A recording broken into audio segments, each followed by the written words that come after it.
Good morning and happy Tuesday. This week for our Tuesday tip, we are talking about MIRs, everybody's favorite topic, right?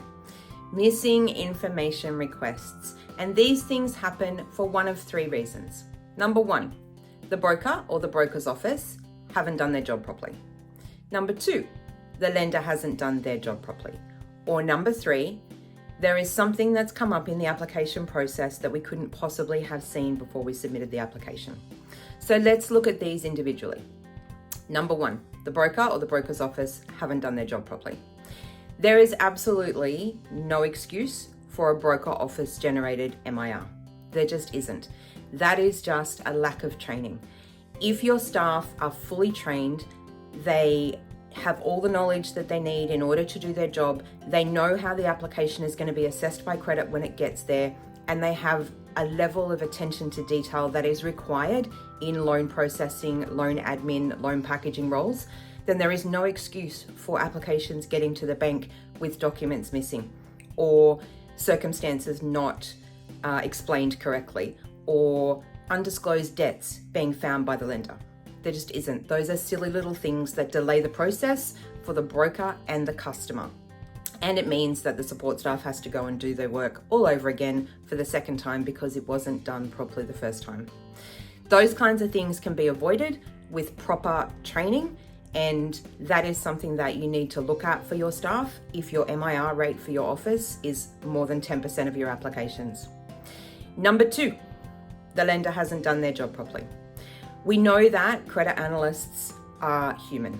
They're not perfect, they're not robots. They are going to look at things, they're going to miss things, they're going to misread things.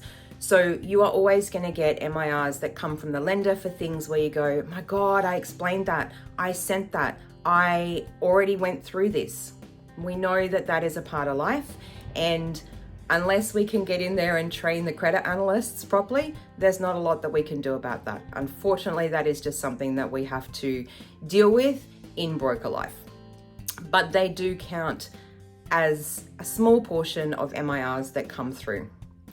Number three is the things that come up that we couldn't possibly have seen before we submitted the application. And those things are things like defaults or court judgments on a company file, because most brokers can only do personal file credit reports when they're submitting an application. They can't do credit reports for a company. So there's going to be things that come up on a company report that you weren't aware of.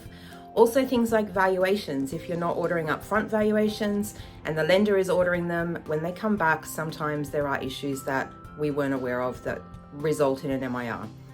Those kinds of MIRs we can't really do a lot about other than deal with them when they come through. But there are MIRs that you can do something about. And as I said, if your MIR rate for your office is more than 10%, then that is something that you seriously need to look at, because it is holding your business back and it is impacting the service that you give to your customers.